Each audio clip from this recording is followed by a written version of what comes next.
We can't do it, man. That's discipline. We don't believe in rules. Like, we gave them up when we started living like freaky beatniks. Yeah, you've got to help us, Doc. We've tried nothing and we're all out of ideas. Most, perhaps all the blame, rests with the parents. Have you ever tried simply turning off the TV, sitting down with your children, and hitting them? People, you must have lost your goddamn mind. I guess I just hate to see a child go unbeaten. Now I need to talk for a few minutes about why I find the research so distrustworthy in this space. One, you're proceeding into the research from a prior that this is a human rights abuse. Whenever anyone says every expert in a field agrees on something, I pretty much immediately dismiss it. Because I'm like, that just doesn't happen in science when science there's is no happening nuance. correctly. Yeah, There just is like always never, ever nuance when drink when you're science is happening pregnant. correctly. Yeah. If you look at what the research is saying, if this has a massive IQ effect, this has a massive effect on aggression, these people become antisocial and aren't able to They hate their engage parents, in etc. society. If these things were true at the levels that they're saying these things are true, every single long-lived culture on Earth would not have convergently evolved this method of interacting with children during this developmental stage. What is really negative and what we are against is any form of punishment where the pain is the point of the punishment.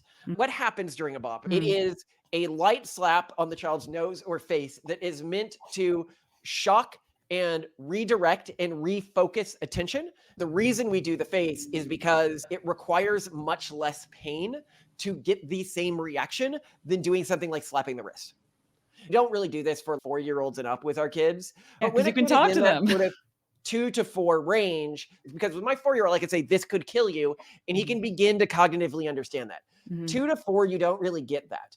And so when you need to denote, no, this is an extra level of don't do this, when compared to other things I have told you not to do, the only way to denote that other than physicality is by emotionally elevating the conversation.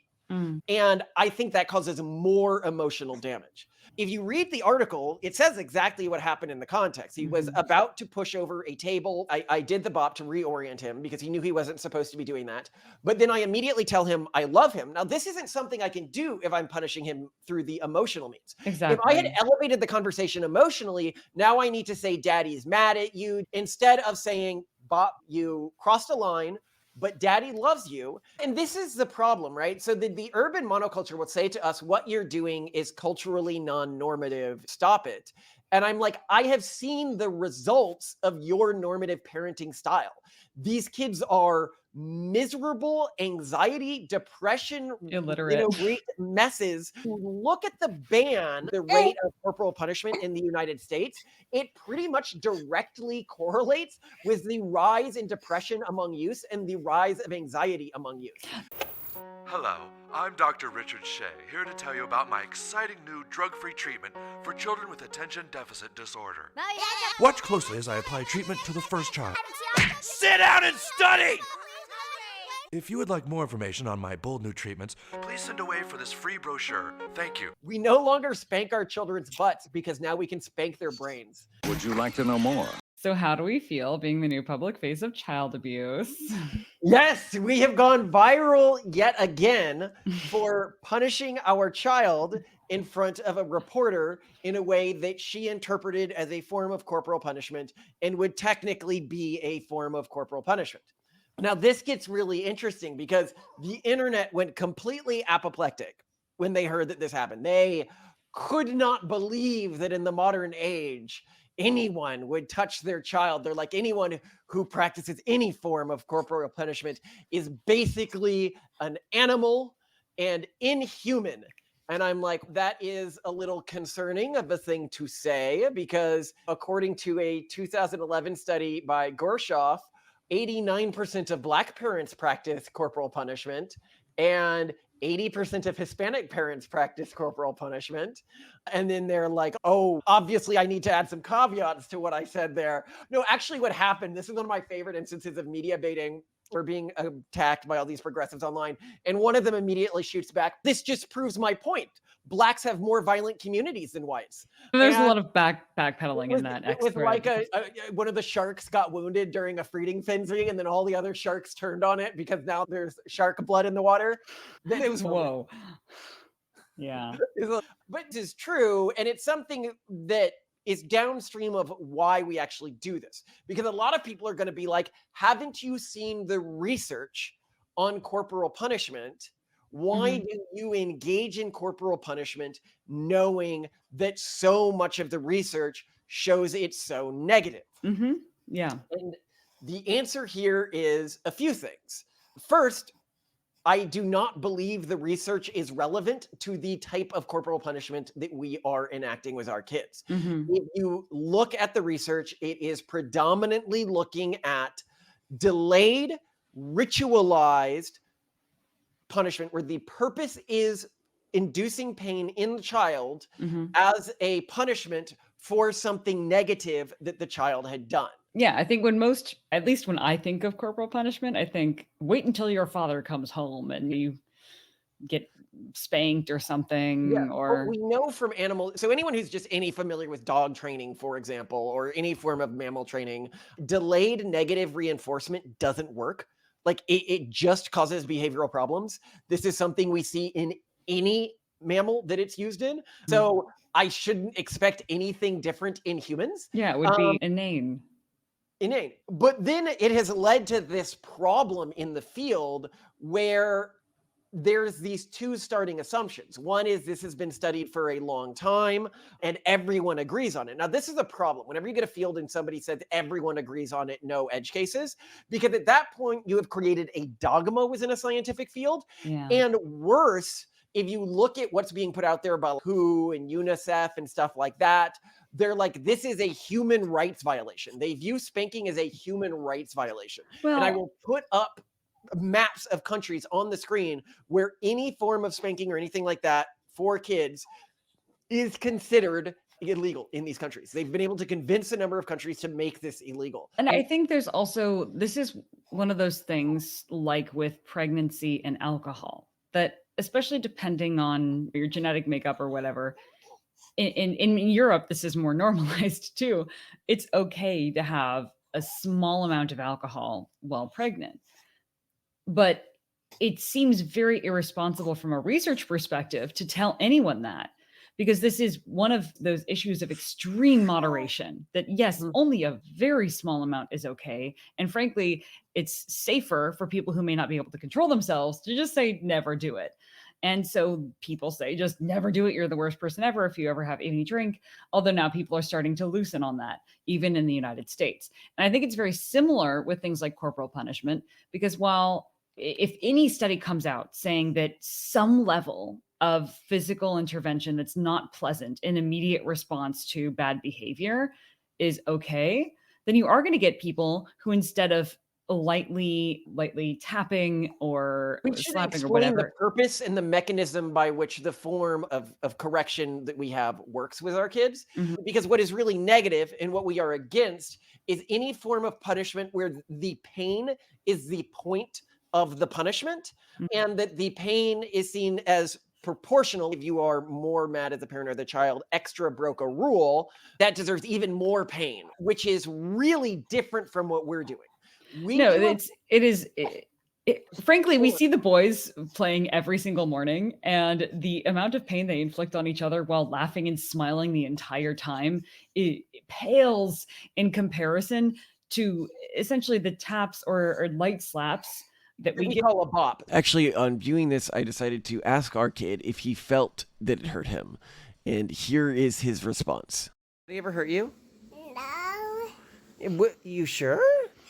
Does it hurt when I bop you? No. Octavian, what are you doing? Are you strangling me? Yeah.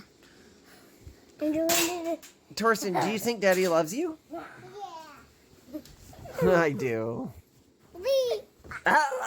It makes sense when you contextualize what he feels during a bop with what he feels during regular play with his brother. And I think a lot of people complaining about this are people who have never raised a child, or at least never raised a group of boys. So what happens during a bop? So I know I need to be clear, like the purpose of it. Mm-hmm. It is a light slap on the child's nose or face that is meant to shock and redirect and refocus attention to something more productive. So to anyone who's actually been around toddlers, and I know a lot of people haven't, they have this phenomenon where they'll get locked in a mental loop that they can't easily escape. It could be like they're in this mindset where they're just really wanting to push boundaries, and you say no, and that doesn't really register with them in the same way it normally would. Or they're in a mindset where they really want something. And this creates this cognitive loop that can be very difficult for them to escape. And they need to be snapped out of it to refocus and reorient themselves, which is humorous. Even in the moment when a kid's in one of these cognitive loops, you are often leading to less pain within the next 20-minute period for that child by snapping them out of this cognitive loop. So to be clear, we only get physical when we feel like their safety or someone else's Yeah, that's safety really is the in only danger. time we do this, is when one of these cognitive loops is putting them in or others in physical danger. But we'll get to the... But I was just going to say, back to my point to close it up, tie a bow on it. It feels irresponsible, and it would seem irresponsible to a peer-reviewed journal, to a researcher, to say this is okay, when you know that someone's going to take that information and they're going to backhand their kid at full strength, or they're going to start beating their kid or punching them in the face because they're like, no, research supports it. So I understand why there isn't research that says that this is okay, because I too would worry about that. And we take abuse really seriously. Yeah. So the fact that Malcolm did this in front of a journalist, and a bunch of people now think, because they're not reading the article, they're not looking at the context, that you have backhanded your kid with the pitchers wind up and they flew against the wall and cracked the wall, and she's looking in horror. Hold on, we should clarify why the face, because this is an interesting point. It's like somebody who's like, why don't you? And other people in the comments were sharing this style of punishment is actually very common. Like, it is the ancestrally convergent evolutionary. If you're talking about cultural groups that have been successful, a lot of them do this. So when they talk about like the way their grandparents would punish them, it was a slap on the wrist, basically meant to like shock and reorient them. And they would often say, I actually appreciated this to other forms of escalation. But when a child is in one of these loops, and you need to denote that something is actually, because when you're talking between, we don't really do this for 4-year-olds and up with our kids, but when you can talk to them. Sort of 2 to 4 range, there isn't a way to explain the seriousness of a situation or denote the because with my 4-year-old, I could say this could kill you, and he can begin to cognitively understand that. 2 to 4, you don't really get that. And so when you need to denote, no, this is an extra level of don't do this, when compared to other things I have told you not to do, the only way to denote that other than physicality is by emotionally elevating the conversation. And I think that causes more emotional damage, because then it's daddy is mad at you. You are being rejected. No, from 100%. When our kids, even by mistake, when our kids think that you are like actually mad at them or rejecting them in some way, the histrionics are like through the roof. This is a level of punishment that is far above a bop, this emotional punishment, and people can see, they're like, what do you mean? If you read the article, it says exactly what happened in the context. He was about to push over a table full of food and drinks and utensils and all that, and he was trying to push it over. He was having fun. It almost felt, it came inches from falling over. Not inches, but maybe less than like millimeters. And I then immediately addressed it. I did the bop to reorient him, because he knew he wasn't supposed to be doing that. But then I immediately tell him I love him. Now, this isn't something I can do if I'm punishing him through the emotional means. Exactly. If I had elevated the conversation emotionally, now I need to say, daddy's mad at you, daddy's something else, instead of saying, bop, you crossed a line, but daddy loves you. And then I explain, in restaurants, we need to be nice. And so I am giving him the context. Don't push boundaries in this way within this environment.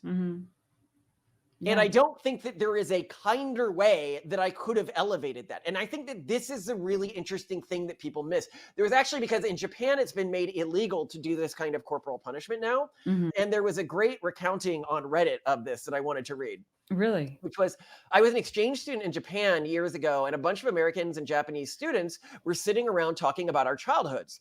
All the Americans made jokes about the various implements our parents smacked or swiped or spanked us with. And See, that sounds though delayed punishment. I'm just saying. It is delayed punishment, but hold on. And they were cracking up about it while our Japanese friends were horrified. Japanese, our parents would never lay a finger on us like that, indignantly. Americans, what did your parents do? Japanese, mostly they told us they didn't love us, or that we didn't love them, or that we'd ruined their lives and brought shame on our families. Americans, I'd rather be slapped. And I think this is true. This is what you have to resort to when you remove this from the table. Because in that 2 to 4 range, you can't really use the consequences of an action to elevate it. You could really only elevate things emotionally, elevate the emotional stakes. And then you need to ask yourself, realistically, do you think that's in the best interest of the child? So if I go back to that 2011 study, something that you need to point out is, even when we talk about the other ethnic groups, even if we're talking about whites and Asians, which I ignored because people don't care about those numbers, but 79% of white parents practice some form of corporal punishment, and 73% of Asian parents. The safe majority of Americans practice some form of this. And you can be like, if everybody knows that this, because everyone is told when they're young, don't do this. Why even I went into parenthood saying, I'm definitely never going to do that. Never. And some parents can get away with not doing it because they have 1 girl or 2 kids or something like that. But most families, when they get to 4 and above kids, are like, I was wrong in thinking that it was realistic to raise kids without this. And I think that the reason is, and the thing you immediate really quickly if you engage in it, is all of these negative effects that researchers said it has, I'm not noticing them. They're like, oh, it makes the kids hate you. Do you notice the kids, they don't register it as they register it as boundary setting. As you've pointed out, it's sort of Roomba, right? Yeah, my whole thing with kids, and this is something that we've realized with play behavior, and I think a lot of people have this theory around play behavior, that it exists to help kids learn how to set boundaries with themselves, with others. It shows you where the boundaries are. So when you get too rough, someone starts crying. Okay, you've learned that. You get in a fight, someone gets hurt. You understand where the boundaries are. So you know how to push your own boundaries, and you know how to push other people's boundaries, and you know when to go too far. And this first came up as a concept that I heard about discussed when people were talking about why do younger generations now constantly appeal to authority whenever something goes wrong? It's because they were never let to play by themselves with other kids and work it out among themselves when they could not share a toy or whatever when they got in a fight. And so similarly, the way that we look at kids, especially when they're young growing up, is that they're a lot like a Roomba. Like they're just flying blind, bumping into a wall, you hit the wall, and then you course correct and go in the right direction. And sometimes, because the wall turns out to be a cliff or a stairway, we as parents try to create a fake wall. And that is where bops show up. And if you don't do that as a parent, then in the future, let's say your little Roomba is in a new house and you're no longer there to catch it when it's about to roll off the staircase, they're going to get really hurt. They're going to get really screwed over. I think something that's really important with this analogy, like when we're talking about how our kids relate to their environments, is I don't think that a parent punishing their kid should ever be like an act of anger or an act of, if you're ever doing that, and it's very clear from the article that I wasn't angry, I was just setting a boundary. Yeah. I do not get, and this is why I really don't want to go the emotional route with creating these boundaries, is because the emotional route indicates to my kid that there is some disapproval of them pushing boundaries. Yeah. When We nothing want our could be kids to further push from the boundaries. truth. Yeah. I liked that he was pushing boundaries. You're like, you punish your kids when you do something that you like.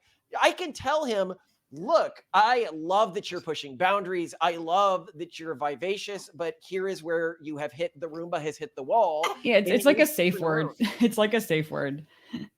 And yes, and kids, you can tell very easily from my interaction with my kids, they understand this. Mhm. The punishment is not an act of rejection. Mhm. It is an act of, you've hit the wall here. You need to course correct. This isn't appropriate behavior. Yeah, we were all Things behavior happy. in This was all context. okay. And now I actually mean it when I say no. Yeah.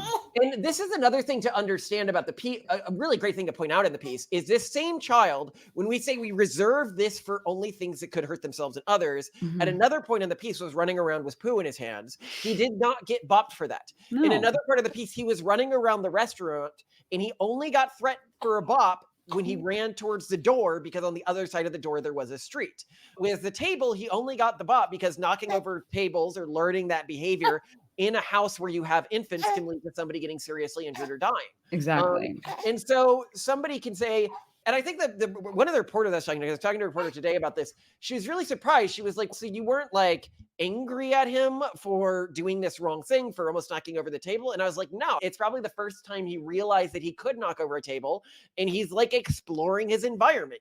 What happens when I knock over tables? My dad said no, but sometimes he says no and I do it anyways, and there isn't some extreme repercussion to that. So let's try it. Somebody can be like, never say no with your kid unless you mean it. That's absurd. But there is a literal like movement among some parents to not use the word no, which I think also shows how far in the extreme in the other direction we've gone. And I think that, and I'll put the article about this on the screen that you're talking about, because we have seen this. We've entered an environment where what happened was, and I think accurately, is research pointed out that delayed ritualized corporal punishment had negative effects. Yeah. Researchers in the space began to categorize this as a human rights abuse. So you really couldn't be on the other side of the issue anymore.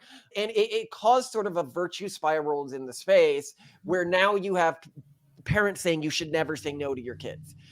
Because when you take this angle of punishing my kids is bad, like any form of punishing my kids is that puts them in a negative emotional state, or that shocks them in the way that we do when we're punishing our kids.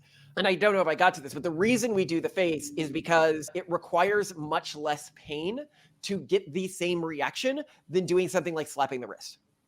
If you are slapping the wrist and I want the same level of attention refocusing as the face or the nose, I actually need to hurt them to get their attention. And I don't want the pain to be the point of this action.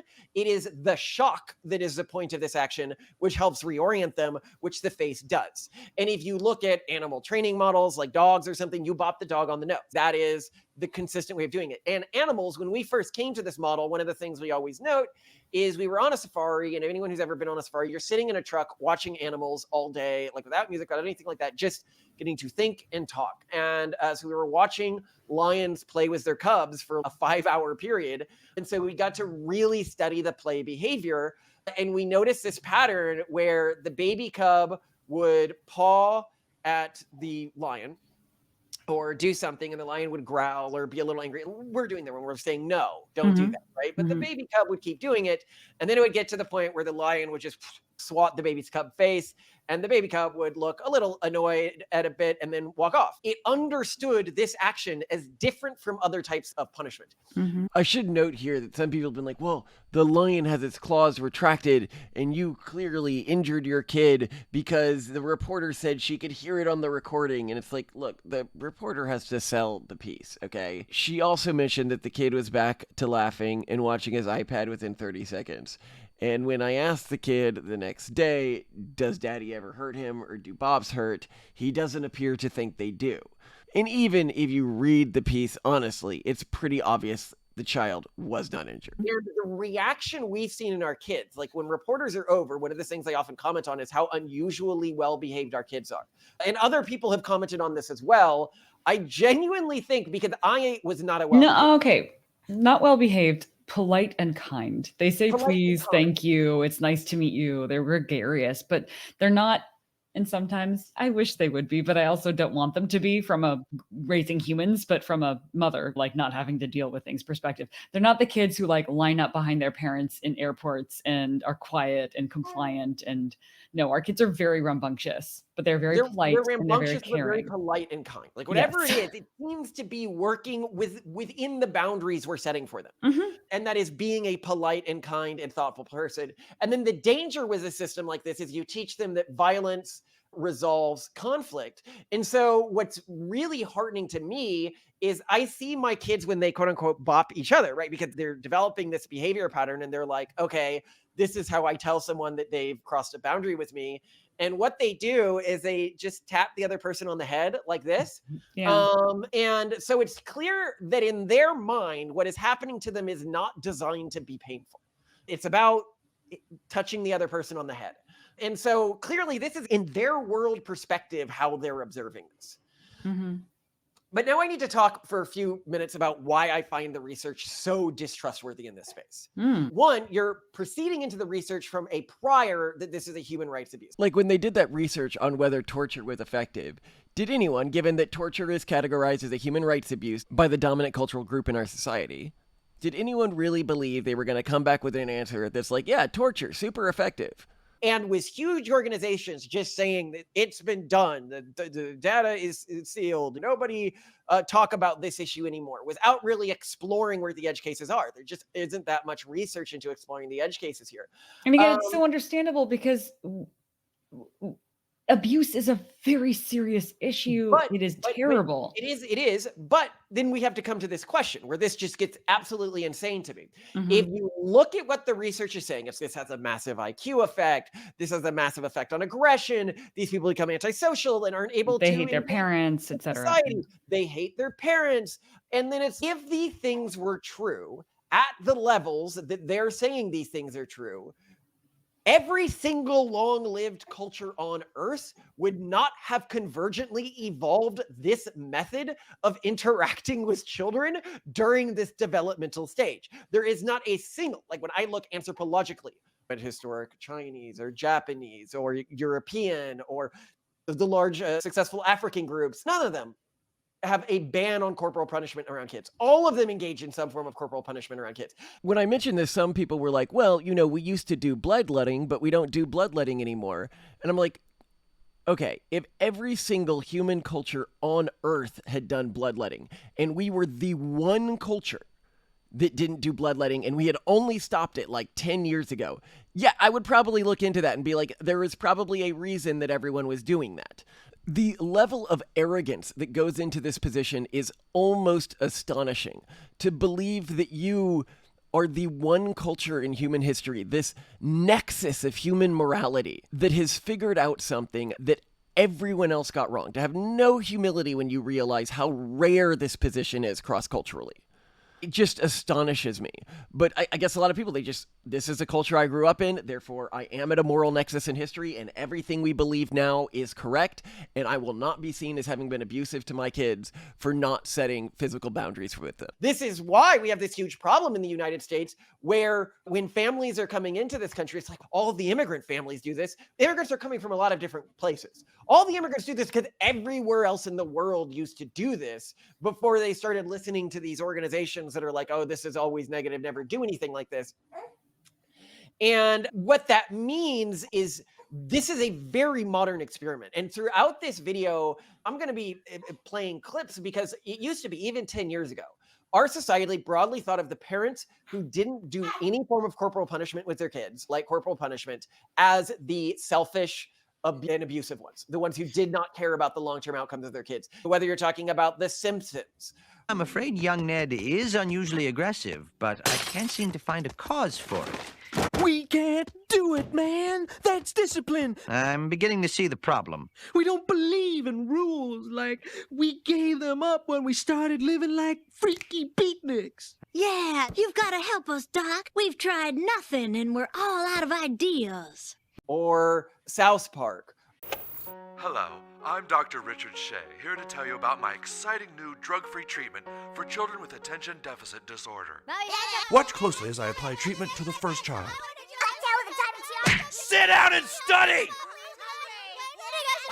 Sit down and study! Please send away for this free brochure. Or Futurama. Most, perhaps all the blame rests with the parents. And so I ask you this one question. Have you ever tried simply turning off the TV, sitting down with your children, and hitting them? Or Boondocks. Oh, no! ungrateful. You must have lost your goddamn mind. I guess I just hate to see a child go unbeaten. I'm not a spanker, okay? But if you can bring discipline back into our school, then I am behind you 100%. I wish I had the guts you do, sister. And that's why we signed that petition in support of Paddling Peggy. And this is a very modern, and even when that was happening, everyone was like, hey, if we keep not enforcing boundaries on our kids, this is what basically all those shows predicted. We're gonna have a society where kids cannot deal with challenges anymore, that they have an extreme amount of emotional fragility. And this is what we've seen as a consequence of this. It very much reminds me of, it's like an obvious thing if you think about it. Why would every culture on earth convergently evolve this? And people can be like, that doesn't mean anything. Just because you did something in the past doesn't mean that it's still good to do now that we have additional research. And it's like, this isn't something like sunblock or something like that, where you get this delayed effect that would only happen to adults above a certain age. What is being predicted in the research is that these people are going to have significantly lower IQs and significantly higher amounts of antisocial behavior and significantly not like their parents. So if you had just one subgroup within a population that wasn't practicing this, presumably you're going to get higher cultural transfer within that subgroup because they're going to have higher cultural fidelity because they're going to have a higher opinion of their parents. And you are going to have a better performing cultural subgroup. So you would have just naturally, in certain places in the world, had subgroups within a population or populations with different child rearing practices living next to a population, outcompeting them if these effects were true. Which to me just means it's completely implausible that at least at whatever way this was normatively practiced in history, which I don't think was the extremely formalized spanking system adopted during the Victorian period, that this actually had deleterious effects. Yeah. And if you look at the rate of corporal punishment in the United States, it pretty much directly correlates with the rise in depression among youth and the rise of anxiety among youth. Though it also correlates, possibly interesting, with the rise of kids feeling like they're best friends with their parents. Yeah. When you could say, why is this leading to this rise in depression and anxiety among kids? What would be the correlation here? And it's when you teach kids boundaries, you are teaching them specific things they have to learn self-restriction around and a varying degree of self-restriction around different things. When a kid isn't regularly encountering social boundaries, they do not strengthen the inhibitory pathways in their prefrontal cortex, which makes it very hard to shut down thoughts and wants. Like, I have a want, but I'm not going to do that thing. That's actually like a muscle in your brain. It's a pathway in your brain that needs to be regularly exercised to properly work. If you are not regularly exercising that pathway, you can't shut down intrusive thoughts. Right. It leads to obviously lower rates of mental health. The funny thing, I think the ironic thing, and this is part of that larger microcosm of how the urban monoculture's key value proposition of removing in the moment pain is counterproductive, that parents who in the end, like most parents say, I just want my child to be happy. I just want my child to be happy. And so they do all these things to remove in the moment pain for their children. And then in the end, they get children who are a lot less happy. And if we had to choose between our children liking us versus our children being thriving, happy, productive people, in a hot second, we choose for them to hate us if that's what it took. I think that this phenomenon is very analogous to the Hayes movement, which we're always ragging on, the healthy at every size movement, which is promoting the idea that is not unhealthy to be obese. And obviously it's unhealthy to be obese, but telling somebody that in the moment causes emotional pain. And therefore by the urban monoculture standards, you're breaking a major tenet of theirs. And they have adopted this position of, we'll say this, and then you're like, you should restrict food to some extent, especially if you have a problem there. In the same way that I don't think every child needs this, but I think some children do. Some children dispositionally need this. And they're like, starving yourself, like anorexia has all these negative effects. Look at this. And I'm like, I'm not talking about anorexia. I'm talking about mild boundaries, mild self-restriction. And this is what it's become with spanking. You point out there's this method of course correction with boundaries that are enforced physically rather than emotionally that likely has healthier outcomes. And they're like, another thing. But maybe I'm just the kind of person who needs to have it all or nothing. Nah, all or nothing is easy. But learning to drink a little bit, responsibly, that's a discipline. Discipline comes from within. What's really funny to me is just for diets, now we have Ozempic. Just take a medication. Don't be disciplined, just take a medication.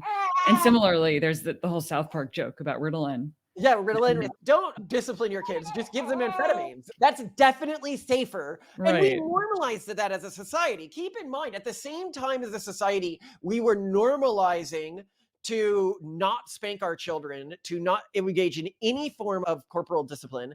We began to instead said, oh, well, we'll just give them amphetamines. And there was a great old Daily Show joke when the Daily Show was still like fun and kind of based at times. And Jon Stewart still says some really base stuff. He goes on other Yeah. shows and he doesn't follow the script. And he's like, I think this trans stuff with kids is going overboard. And they're like, whoa! I can't remember. He said something like that in everybody. But so he said, we no longer spank our children's butts because now we can spank their brains. No, that's great. And Ouch. I think that's so true. That's where we have had. There's other ways to solve this. And it's clearly you don't think that if you have normalized giving kids amphetamines as a society. But that's our approach now. Our approach to discipline and that's dietary, that's behavioral, is now just medicate it. Well, and this is the problem, right? So the urban monoculture will say to us, what you're doing is culturally non-normative. Stop it. And I'm like, I have seen the results of your normative parenting style. These kids are miserable, anxiety, depression, Illiterate. messes that are herkle-durkling under their covers because they're afraid to engage with the world.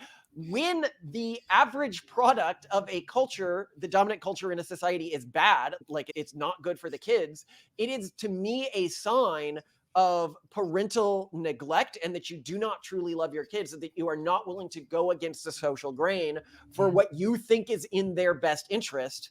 And I think that the cultures that don't do it won't exist anyways. The society is kind of clearing itself out. Yeah. And then a lot of people can say, why would the urban monoculture evolve this very bizarre practice? Because as we pointed out, like almost nobody actually does this once they have kids. Like some families stick to this when they're very low on the number of kids they have. But Lower, or they just, some people have very compliant children. True. But and we take a very unique child rearing approach where we go with zones of influence. Like we had the Jordan Peterson will raise Sims where we talked about this bopping practice before, if you watch that episode. But some parenting styles like his are about imposing a dominant figure's domain over an entire household or environment. Mhm. And the kids just must obey that. We don't take that approach. We see everyone as an independent sort of sphere of will. And that bopping only happens when the kids put themselves in danger. It is not me enforcing my will on them. It is a sign that they have just crossed a certain boundary, and that is leading to consequences from the individuals in their environment. And so that is really important to me. But why did the urban monoculture evolve this? Because it can seem very odd, but it makes perfect sense. If the urban monoculture doesn't have any selective pressures around raising its own kids, because it doesn't raise its own kids, it's a very low fertility group, it doesn't need to evolutionarily care about the negative psychological effects of the parenting techniques it is championing. However, if its primary source of recruits is people who are raised in often more healthy cultural groups, it needs a tool, and all cults do this, to convince individuals that their parents abuse them. If you go to a Scientology session, that's one of the first things they'll try to convince you of, is that your parents abused you. They're looking for this original, like, how did the original thetans get in you? And it needs to do that because they cannot distance you from your birth cultural group without severing ties with your parents if they're outside of the urban monoculture. And so it uses this recontextualization of a normal part of child rearing that basically all cultures everywhere on earth do, almost directly in line with how distant they are from the urban monoculture, is this evil, abusive practice. It's just a really great tool for it. So of course it hammers it home, and it's in line with this core value proposition. Anything that is emotionally negative or emotionally trying is a sin.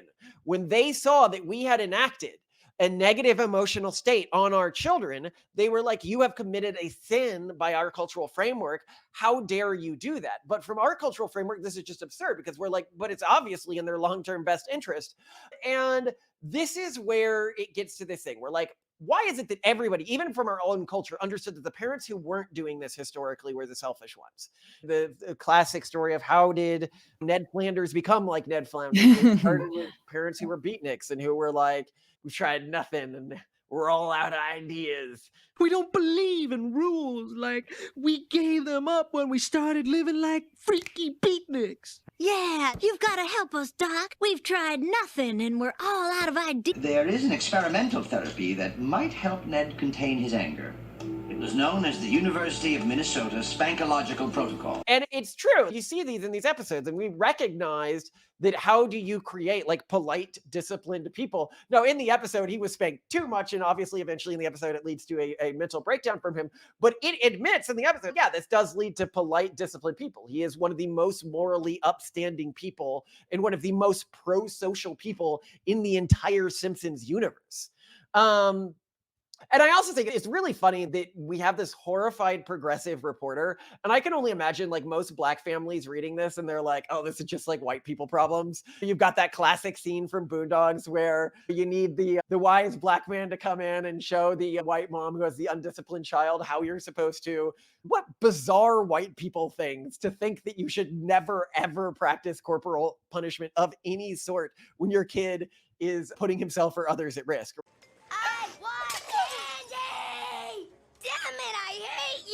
You're ruining Please, my Herbert, life. remember our Bitch, agreement? We have an Candy, agreement about how we behave in a store, Herbert. When it gets like this, I just don't know how to make him stop. Have you ever tried beating his ass?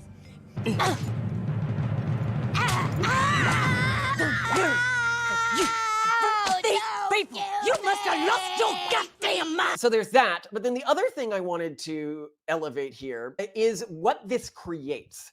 Because when you as a parent become afraid of setting physical boundaries, like you cannot escalate to this highest level of like, actually, you cannot do certain things in this environment, then you stop bringing your kids with you. So people are like, why did your kids have iPads at the restaurant? It's because you can't have a bunch of kids at a restaurant without iPads. It just doesn't work at this age range. Anyone can tell you that. And then they're like, you shouldn't take them to the restaurant. Like, why take them to an environment where you might need to punish them, where you need to lean on technology that can sometimes have deleterious effects? And that's the core problem. The solution, when you follow all of these parenting guidelines, is just don't have your kids shadow you all day. But that obviously creates bigger effects in terms of preventing the kids from being in an enriched environment and learning in the way that kids traditionally learned. Yeah. And by the way, we should do a whole separate video on iPads and screen time. I am constantly blown away by the things that our kids are learning because we let them have some screen time. Like that last night, Octavian was talking to me about hydraulics. And I'm like, what? You are 4 years old. Yeah, no, how do you know about hydraulics? Watching factory videos. So yeah, that's their new thing. It's all about factories. Yeah. You just change to like the type of content they're consuming for something that is relative for their age. And if you can get them into like good loops outside of what we call like a form of cheese young pizza. person, but we call it that not because it's of children, but because it's that for children. Yeah.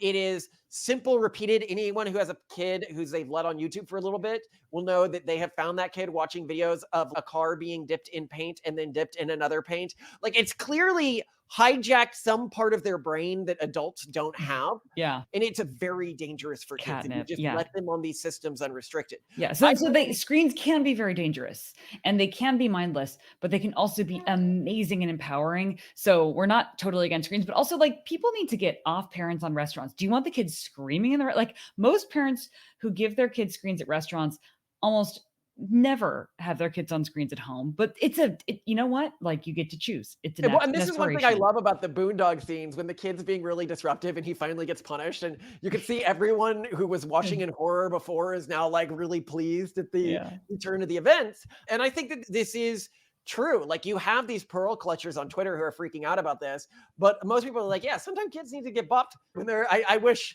as Richard Hanania said, he's like, yeah, sometimes kids need to get bopped. This is a thing. Not every kid does, but some kids definitely do. And we take no pleasure in this. Hold on, I hadn't gotten to the full end of what I was saying here. So you end with this environment where you can't set this higher level restriction. The problem is that most environments where our kids would play require them learning these extreme levels of restrictions. Our kids outside encountering a bat that we ended up finding out had rabies, allowing our kids to play outside is exposing them to insta-death risks within a rural environment. Letting our kids play in the woods where there are snakes and there are potentially rabid bats and there are streams that they could fall in. When you get 5 kids wandering around, there is a way I can protect them and fit with all these progressive cultural norms. Yeah. It's to prevent them from playing in those environments. Yeah. And that, I think, has much larger deleterious consequences. The people who fight for these sort of restrictions on any form of corporal punishment, what they are imagining in their head is the alternative to that is that they just sit down and have a logical conversation with a 2-year-old where that 2-year-old understands don't touch bats because they might have Well, and rabies. hold on. This interesting We thing do crawling on the that. ground. When Torsten took like his poop out, and all the time we sit down and we have a conversation about it, and there's a lot of repetition, and there's a lot of why do you think this is bad, and what is it bad, and can you say Right, back to but me? the poo isn't the same thing. I'm saying that often when we have to resort to bopping, it's because we are not in an environment where that's possible. Was Malcolm in a position where he could take Torsten to a quiet area where he wasn't overstimulated and have And a where the calm other conversation? kids wouldn't be charging for the bat. Exactly. And I actually didn't need to bop any of them in that instance. I just said, if you Restaurant? move closer to the bat, I'm going to bop you. I was referring to the restaurant. What? No ability to have a quiet, reasoned conversation with Torsten in the restaurant. Yeah, with multiple kids at the table in the Yeah. restaurant, there was just no ability to It was have not that gonna kind of a happen. conversation. Yeah. And so they're imagining the alternative is this quiet, reasoned conversation, when that isn't the actual alternative that they're choosing between. The real alternative to not bopping is, depending on the kid, now some kids just don't need this at all, as we've said, is either you get emotionally elevated with the kids, which I think is infinitely worse, like you emotionally reject the kid, or you show some level of emotional distress. And I never want my kids to think that the correct reaction to somebody doing something bad around you is emotional distress. Yeah. Because then they get in these cycles of emotional distress, like we're seeing with all these progressives today. If you read the article, there was no level of heightened emotions. This wasn't me getting mad or losing my cool or anything like that. I never want one of my kids to see me act like that. That is incredibly important for me.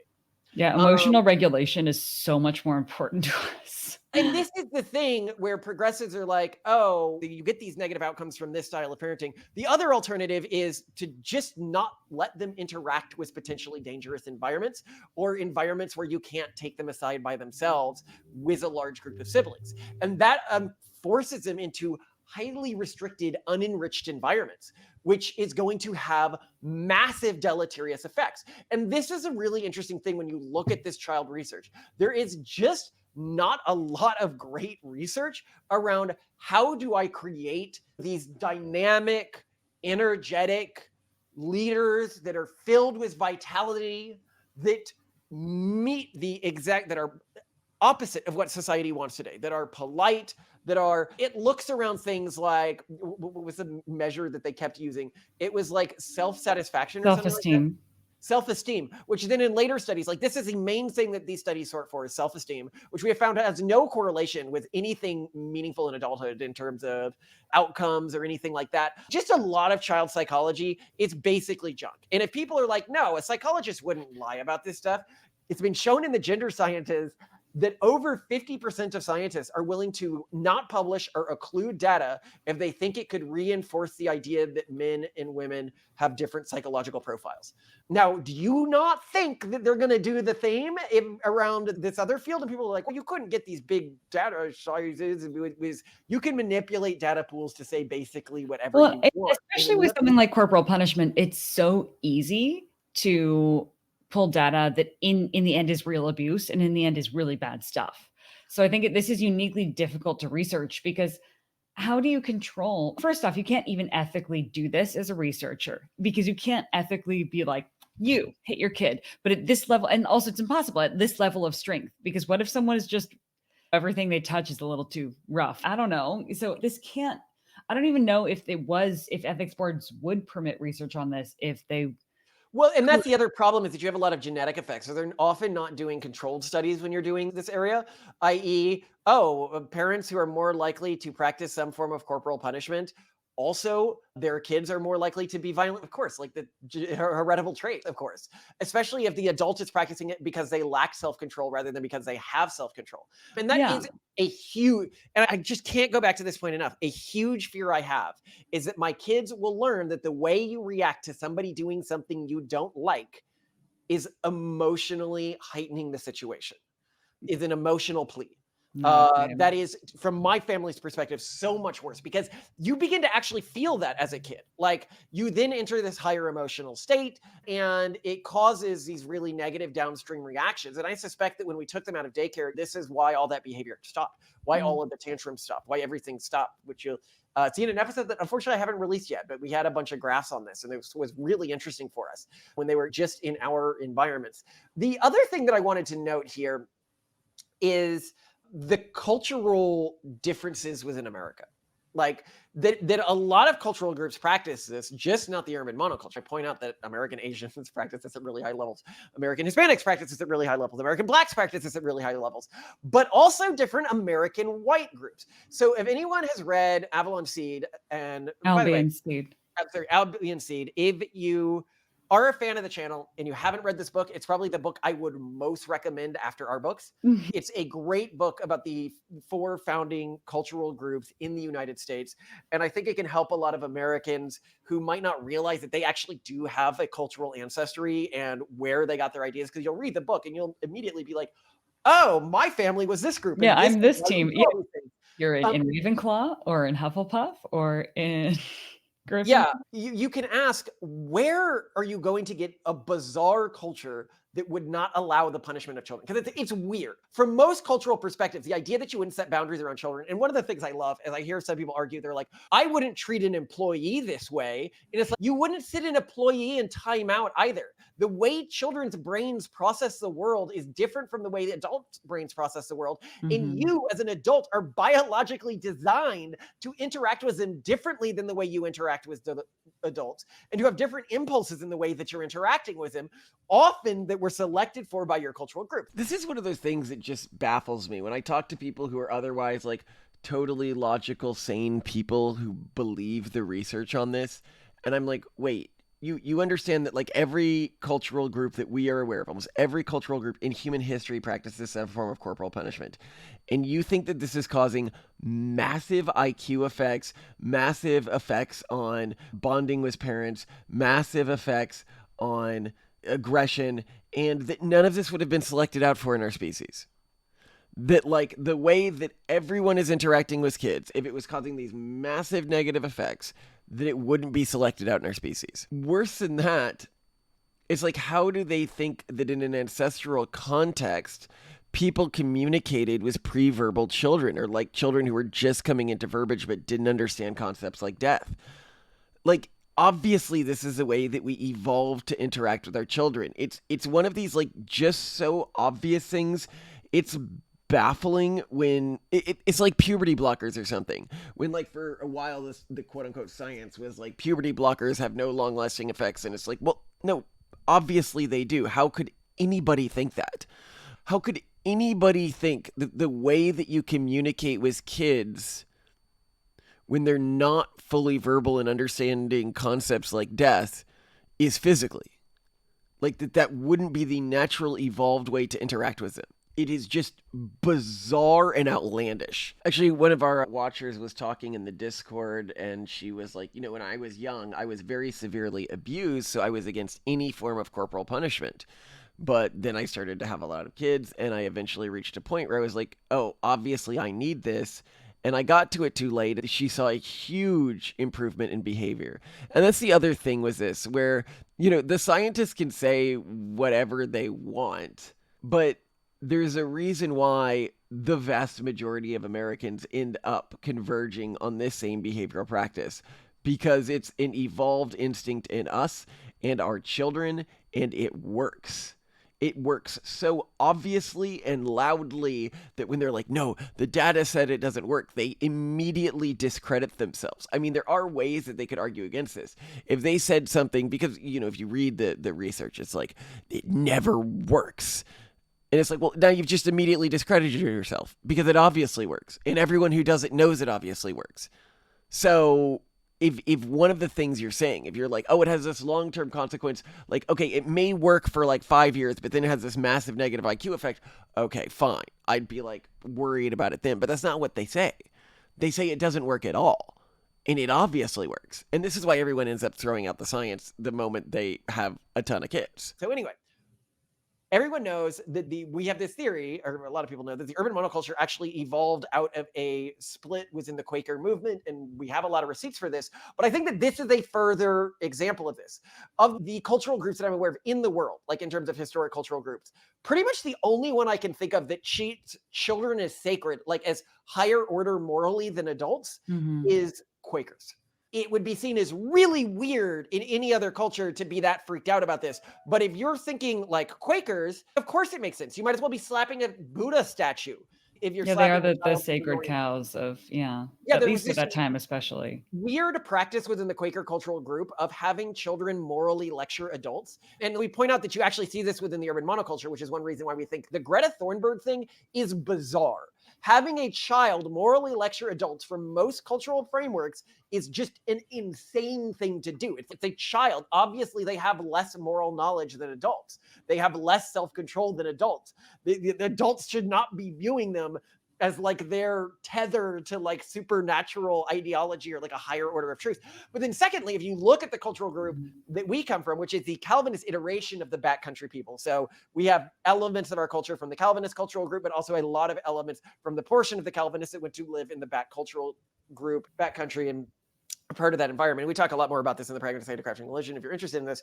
But that's a group that evolved terms like little shits, which I grew up hearing all the time. And it's a term of endearment towards children, but it gives the perspective of the child's status within the community. And the way that this cultural group would raise children is the children would follow the parents everywhere they went. Within Quakers, the children were basically like kept isolated, alone, given a fairly strict rule set, but not really punished that severely. Within the backcountry thing, they just follow the parents around with whatever they're doing and get bopped. Like this, you can read, like when you're reading about these backcountry people, they bop their kids all the time. Like this is very clearly the traditional way that this culture would enforce a value system. You weren't trying to hurt the kid, but you were trying to shock and reorient the behavior. The Calvinist cultural group, which my family also does to some extent, had different, they were extremely strict. And they would also try to enforce value systems through emotionally shocking the kids. Yeah, having them stare into open graves and contemplate their and death. be like, this will happen to you one day. Think on that, young man, when you are deciding like your moral actions. Yeah, see, that's the emotional type that we're not so keen on. Yeah, no, it's not really the emotional type. And I think that our family culture has a strong amount of recognize your mortality. They're a hell of a lot more cheerful about it, though. Yeah, I need to show my son like violent videos so that he understands the consequence. Like the oldest, when they move to the category of now they can understand that they could die, he now is like, oh, I'll turn into a meatball. Or he'll go, oh, Torsten will turn into a meatball if he goes to the road. No, he says, you're gonna die, Toasty. You're gonna die, Toasty. That's what inspired our "You Gonna Die" video. Yeah, he had this great moment where we told him, you need to put on this life jacket or you're going to die. And so he understood that and he put on the life jacket. And then we tried to get Torsten to do it. And Torsten was like, no, I'm not going to put on the life jacket. And Octavian turns to Torsten and he goes, you're going to die, Torsten. You're going to die, Toasty. I love Octavian. But that's also very a backcountry way to talk and everything like that, which is to say that you're not always fronting with heavy words and everything like that. Culturally, even within our country, there just isn't a respect for cultural diversity anymore at all. That this culture might have a different way of relating to children and a way that I am continuing to adopt because I believe it genuinely, like when I look at the breadth of evidence, people can wave these studies in my face as much as they want, but I'm like, but I also see what would happen to researchers if studies that didn't show this got published. And it's so easy to bias the stats when studying this particular field, as Simone has pointed out. So I just don't engage with these. And if people are like, he doesn't love his kid, like this was a kid who was born early, and I, for months, every day would go to the hospital and spend all day holding him against my chest because when I went over the research, it looked like that had the best outcome for this kid. The idea that This kid is not afraid of you. He loves you. He runs up to you all the time. He wants to spend time with you. He's the one who snuggles with you all the time. Yeah. This is not, and this is what would make it extra heartbreaking and probably hurtful to him if our form of punishment was getting mad. It would break his heart. And every time, like there was even with his younger sister the other day, you moved her from climbing up the stairs to at the base of our kitchen because you didn't want her to be afraid, and then went upstairs to get something that you needed. And she thought for a second that she was being rejected by you, and she was devastated. Like our children definitely take the concept or the prospect of rejection so much more emotionally seriously than any form of physical correction we've ever used on them. Well, and that's because of how we use emotions in our household and how we have chosen to use this form of punishment. Because they understand that the highest form of emotional punishment is like, you've really disappointed me. That is a bop. I don't jump straight to that. I don't jump straight to losing my cool or losing emotional composure. They have, I think, a much stronger emotional connection to me than they would if I chose one of these alternative systems for delineating the highest category of you are doing something that's dangerous or that you shouldn't be doing and you are not listening to me. And this is actually, I actually think it's where a lot of physical abuse in relationships comes from. Is our relationship does not contain any physical abuse, in part, and we did a video on this, like maybe men should hit their wives or something like that, in part because I am able to logically communicate with you, and we are able to come to mutually beneficial outcomes where we're like, okay, we have this difference of opinion. But we both care about the same outcomes. So it's never a place where we're ever going to be at odds, truly. The only place where we may be temporarily at odds is in knowledge. So we just have to resolve that. So we just have to decide who has access to more knowledge. Yeah. Whereas I think where a lot of physical abuse in relationships often starts is one person is just not able to communicate the severity of something they believe to another person. One instance I'm aware of is the wife who wasn't managing the finances or anything like that, would just had gone out and gotten an expensive purse, and they were already broken in a ton of debt. And she had done this recently, and he had told her not to. I should say, I'm not saying that abuse is justified in that instance, but I am saying that this is logically what leads many people down this pathway is I can't communicate with this person in any other way. The problem with young children is that there is an age range where you need to communicate a high level of threat from the environment, and you need to choose the least painful option for communicating that. And I believe the least painful option is a bop. And I should note that I actually think the kids are pre-programmed for this, because we bop our kids very lightly, but they take it much more seriously than I would anticipate they would, given that it doesn't actually cause any physical pain. And it's very clear to them that they don't internalize it as causing much physical pain. And I think it's because they're pre-programmed to be like, oh, whoa, something has happened that puts them into this sort of mental restart mode. And I would say to an adult, if somebody lightly bopped you on the face like that, would the pain be what shocked you? Or would it be the invasion of the personal space of your face? It's the invasion of the personal space. That is the purpose of the bop. And another reason why we choose the face, and I think why in nature the face evolved to be the location that this works for, is that it's the most accessible spot if you're trying to make sure the negative feedback is immediate, which in all animal models. And somebody's like, why are you looking at animal models? Like, your kids aren't animals. And I'm like, we use animal models because they correlate with human patterns. Okay. If something is common across social mammal groups, it's likely going to be a common behavior in our early ancestors, right? And we are likely going to have some pre-evolved components there still operational. And yeah, I actually find it's interesting that this bop thing was something that I grew up thinking was normal. This was something that my cultural group was like, oh, of course you do it this way. But different cultural groups punish in different ways. And if you look at the way corporeal punishment is administered in the South Park episode, it's administered in a way that is similar to this. And when I look at Matt Stone and Trey Parker, one of them is Jewish, but the other one comes from a cultural group that's very similar to my own. So I imagine that in terms of value sets, in terms of how they relate to kids. So I assume that this is how corporeal punishment was practiced within their community, which I suspect is much more likely to, at a lower pain threshold, be more effective. That's why we choose the face, because it's the lowest pain threshold area. But do you have any final thoughts on this? Corporeal makes it sound ethereal. Funny.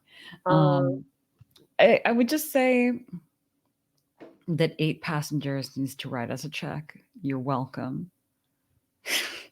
No, but look, that's clearly an instance where like it's gone overboard and it's having a negative. No, repercussion. seriously.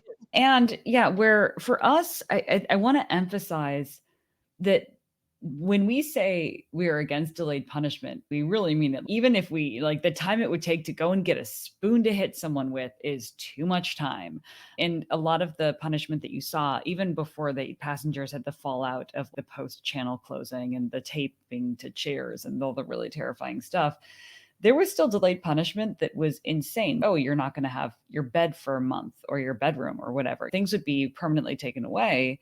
And And we should note that we don't do like punishments other people think was normal. We've never put our kids in timeout, for instance. You've never done timeout. We never socially isolate. We never or like say, oh, you don't get your dinner now or anything like that. With this fairly mild form of punishment, we've been able to cover pretty much all of our punishment bases without needing to go to delayed punishment, which I don't think is effective. Timeout, stuff like that. Yeah, and this is precluding the front line of defense, which is always just talking with our kids. And this is something I'd ask people to seriously consider if they have a strong emotional reaction to this. Why is lightly slapping a kid in the face abuse to you, but timeout is not? Why is timeout a lower order punishment? And you can be like, well, because it doesn't involve physical contact. But why does that make it a lower order? If the child finds timeout to be more concerning or more emotionally elevating, why is that? It is just a societal thing which you have accepted is true without analyzing. That's the truth of it. That's why you find one to be crossing a boundary and the other to not be crossing a boundary, because you haven't thought through what was likely real punishments in our evolutionary context and the way we likely evolved to learn information within this age range. But that's just obviously not realistic in a high fertility environment when you're in a dangerous context. The funny thing, though, is like back to the lion example on Safari, because people on Twitter, for example, when they bring that up, they're like, lions don't have words. They can't use words. No, they totally would growl and warn Yeah, them. they do have words. The Lions lion used growled. words The first. little one knew it was stepping over a line, but it was testing. Where are the boundaries? This is the point of play behavior. And this is also a problem for kids, as Simone has pointed out, because now we don't let kids test each other's boundaries. One kid gets mad, says to the other kid, I'm not doing this anymore. We mostly let our kids work this out by themselves. Yeah, they're like, so-and-so's not sharing, or so-and-so hit me, and we're like, work it out. Because they need to learn, boundaries. And so one thing we often ask, actually, for example, if they're playing on their couch fort, which we make for them, and then, oh, Toasty hit me on the couch fort. And I'm like, okay, so do you want to stop and no more couch fort, or do you want to get over it and work it out? And they're like, oh, I want to work it out. It's really, kids also, I think, want to work it out. They want to play. They want to push those boundaries, and they're going to whine and cry about it. Another thing we've noticed about the way that kids react is because if they're playing in a room and we're not physically there, they're on camera and on mic, and we are watching them still. And the amount of performative crying or whimpering or complaining or tattling that goes on when parents are around or when adult authorities are around is insanely high compared to when they're just amongst themselves. And they absolutely police each other when they think that they're not being observed. Here, when we're talking about this cultural subset, another thing that's really important within our cultural background is that, and I mentioned this before, but I want to elevate it and put a song here because it's, or a portion, let's see what I can get away with. But I would recommend people listen to this song, He's Mine. It's a country song. He had him by the collar, said he caught him shooting beer bottles down in a holler. And I said, is that right? He said they won't speak when spoken to, so which one here belongs to you? Looked him in the eyes. He's mine, not one. And if you knew me then, there'd be no question in your mind. You know he's mine. And it is about this way of relating to kids, which is to say, our child breaking a rule gives me pride. It gives me pride that they're the type of people who test boundaries. That doesn't mean I'm not going to set those boundaries and enforce those boundaries. In one part of the song, the kids were drinking and shooting something out by a holler, which is like a pit. And the neighbors brought them over and they're like, which one of these boys is yours? And he's taking pride. He's mine. He Now, what's not said in the song, but is very obviously true because I grew up in these types of families. That kid is still punished at the end of the night. The dad can be proud at his kid for being the rebellious sort of a person, but you still get punished when you get caught. And that goes forwards into parenting as well. And I think that, to me, this is really emotionally healthy for somebody growing up, is separating the idea of repercussions for crossing certain boundaries and pride in my kids for being willful and energetic. And I think that a BOP system allows me to separate these two things very effectively. But I think the real tragedy of all this, the research says this, is they've gone so far in the other direction that now we have a generation where we can't let our kids play outside. We can't let our kids explore the woods. All of the things that kids used to do are now just genuinely not safe to allow kids to do, I think, if you are attempting with a large group of kids to practice this style of parenting. And like when large 5, 6 kids of this young age range. And to me, that is heartbreaking because I think that those things outweigh any of the negatives that may be incurred from this sort of punishment. And a lot of people are like, do you really want like the pronatalist movement associated with this? And I'm like, yes, I like couldn't want it associated with anything more. The urban monoculture imperiously attempting to take our children away from us from breaking a cultural norm that almost no ethnic minority group has within this country. So they're basically saying, we plan eventually everyone to be like us. When I tell somebody from this very small group of wealthy white people who live in cities mostly, who have this extremist view around punishment and kids, most people in Africa do this, they're secretly thinking, yeah, they won't for long. One day they'll all think like us in our culture because it has this manifest destiny component to it. It is the descendant of the old European imperialist mindset. And it's such a good framing where when they're like, everyone who practices this is a monster. And then I'm like, most Black Americans practice this, like the overwhelming majority, you're aware of that. And then they have to walk that back because they haven't like there's this cognitive dissonance in we want cultural diversity, but we don't actually want cultural diversity and we want everyone to behave exactly like us. And they pretend or live in this world where those two things are possible in the same world when they're just not. Cultural diversity means okay with child rearing practices that are different from your own, which is what we fight for. While we don't approve of stuff like spanking, I fight for a world where that is okay. Because the person who is in a best position to judge whether spanking their child is an okay way to relate to that child is somebody who was spanked themselves as a kid. Yeah. But I think here's one more thing that's on my mind is a lot of people on Twitter who are horrified by the fact that we practice this themselves were probably just, we're going to say beaten, like actually hurt. But then I think some were probably bopped. And then they entered a culture in which a therapist or a friend or just contextualization and seeing other people talk about these things made them retroactively see it as abuse. And that's how the urban monoculture got them. It got their hook from them. It separated them from the people who loved and cared about them most. Because that's a hard thing to do. How do you separate someone from their family? Like most people should realize these are the people who love and care about me most in the world. Like most parents, there's some bad parents out there. I understand this, but generally, like often, unless you're dealing with like genuinely narcissistic or sociopathic parents, that is a true statement. And so you need to, and I think tragically convince people that their parents, and this is one of the things I said, one of the true tragedies, one of the ways that the urban monoculture enforces this culturally normative stance the most is through divorce law. Because if you side with the urban monoculture on anything, you can utilize that to take parents from the other parent in a divorce proceeding. Like if one parent spanks and the other one doesn't, the non-spanking parent can utilize that to get the kid.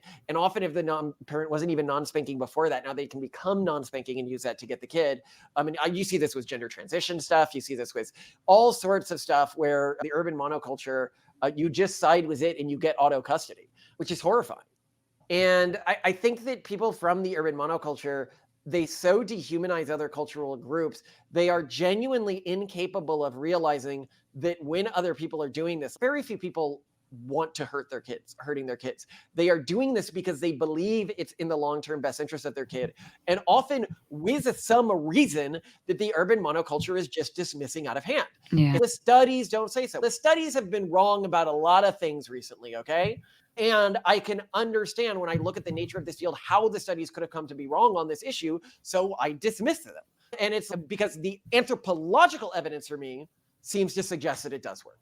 And the evidence within my own household, like I have seen how my kids have reacted to this, what has happened since, because we didn't engage all our kids with this. With the first kid, we have this mindset, we're never going to do this, we're never going to do this. You know, by the time we're kids 3, we're like, whatever. And so I've seen other kids grow up with this and without this.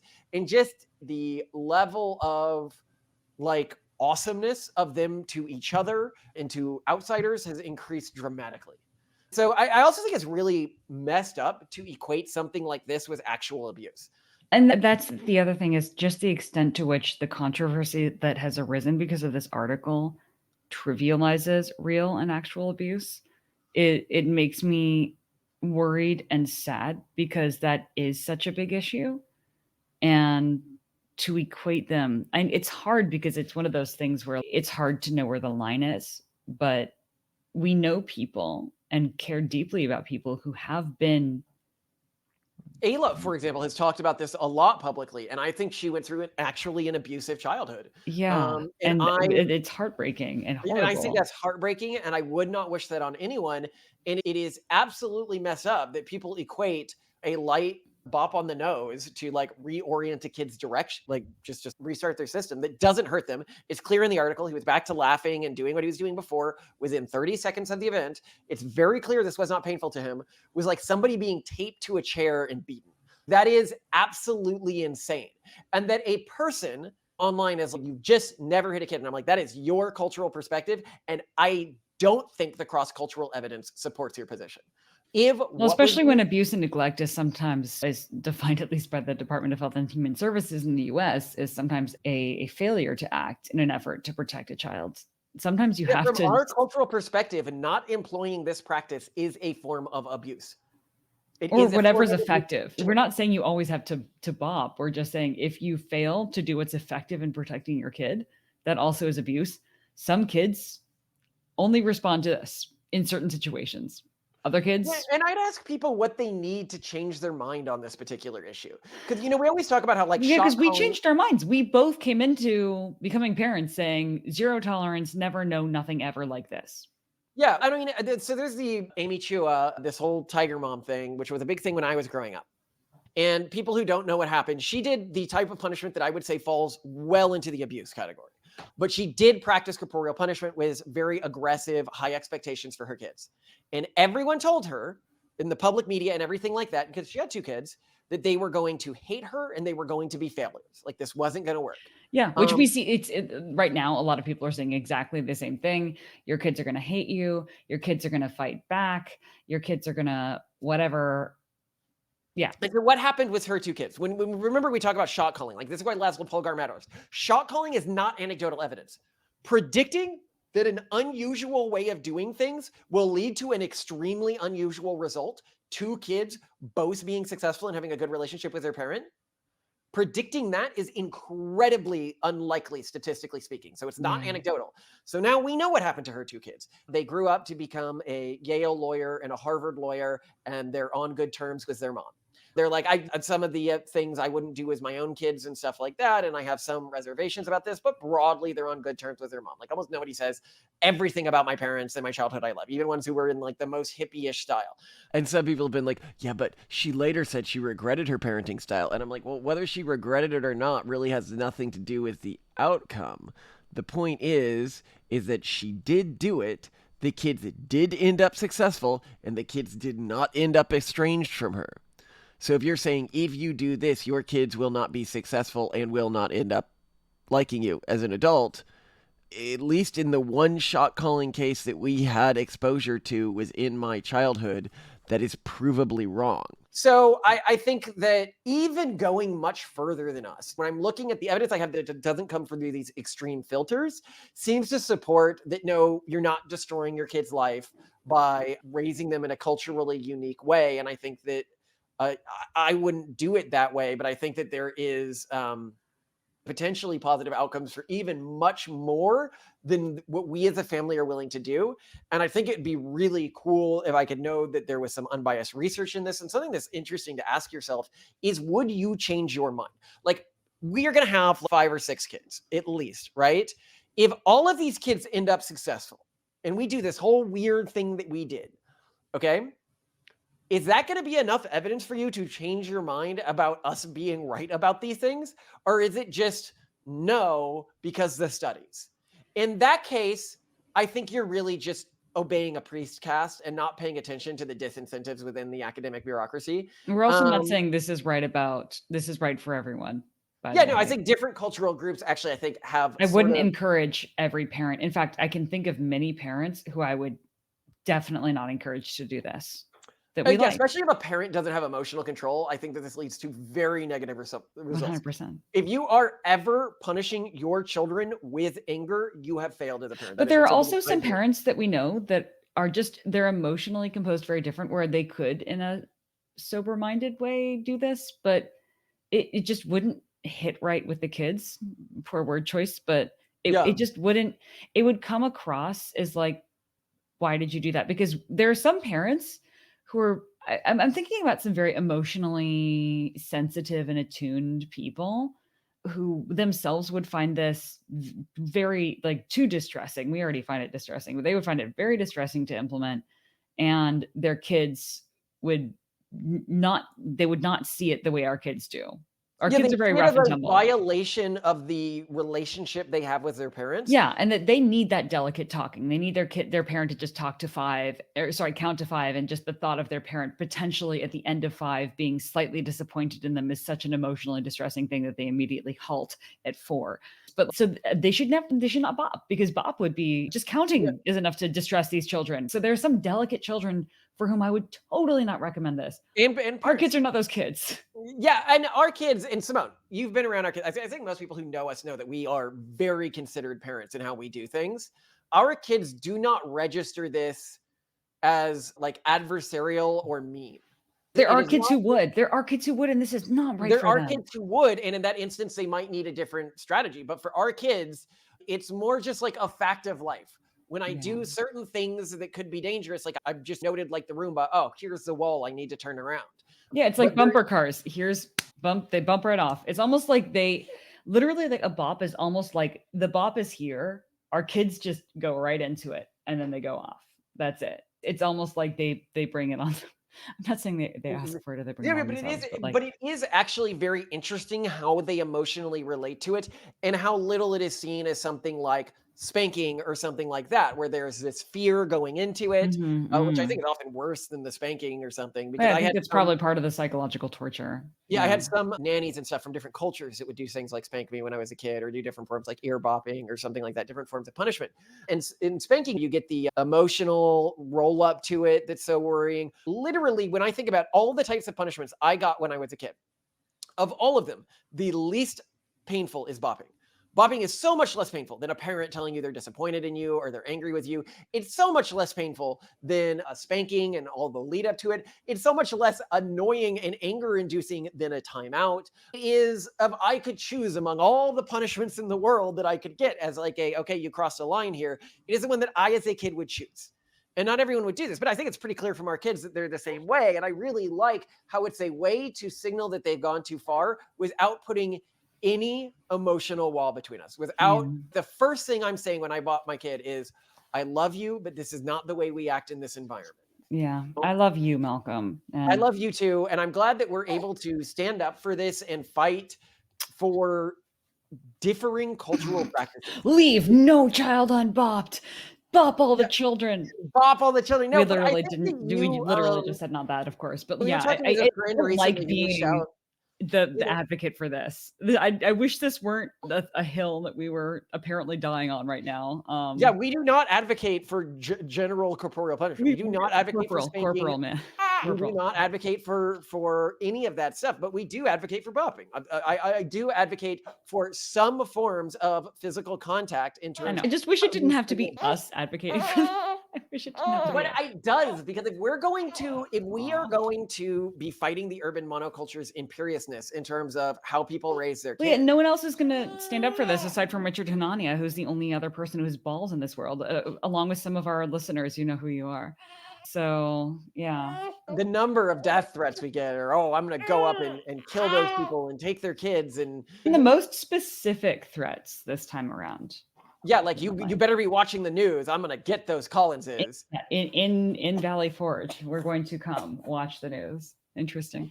I wonder how the double people threatened to attack us with is going to hold up against the AR-15. But here's what I'm thinking when I hear something like that. I'm like, oh, this is the consequence of not bopping a kid.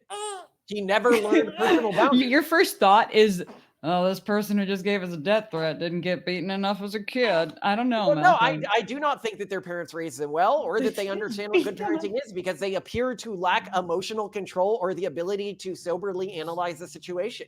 No, the progressives will just be like, no, he was beaten as a kid, because all the research shows that when you were beaten as a kid, you're violent. I'm just saying.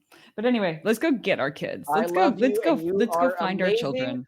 Oh, and one thing I'd say, if people are like, how do you choose when you accept the science and when you're really skeptical of the science? Whenever anyone says every expert in a field agrees on something, I pretty much immediately dismiss it.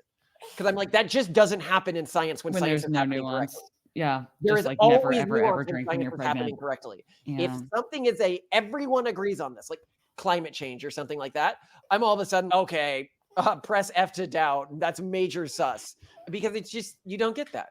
Yeah. And I will say that at the end of this, it's all about moderation, because it's really bad because you equated lightly tapping a child's face with beating them, that your child ends up emotionally fragile, depressed, and then ends up committing suicide or something. Okay, let's go get the kids. Okay, these things have consequences. This isn't happening in a vacuum. I love you, Simone. I love you too. Most, perhaps all the blame rests with the parents. That's right, you! And I ask you this one question. Have you ever tried simply turning off the TV, sitting down with your children, and hitting them? I wrote about this. And it's number 2 on their site all day. Oh my God. But anyway, what is really flattering is that as someone who, before meeting you, minored in photography in school and everything, right? Never expected my photos to be in the Daily Mail, in the Guardian. I'm like a top billing photographer, you guys. Yeah. Anyway, get started. So this is going to be at the end, obviously. Oh, I wasn't counting that for. Oh yeah. Okay, hold on. I've got to think about how I start this, because I want to start it with one where this. Sure. Well, I'll throw out a pitch.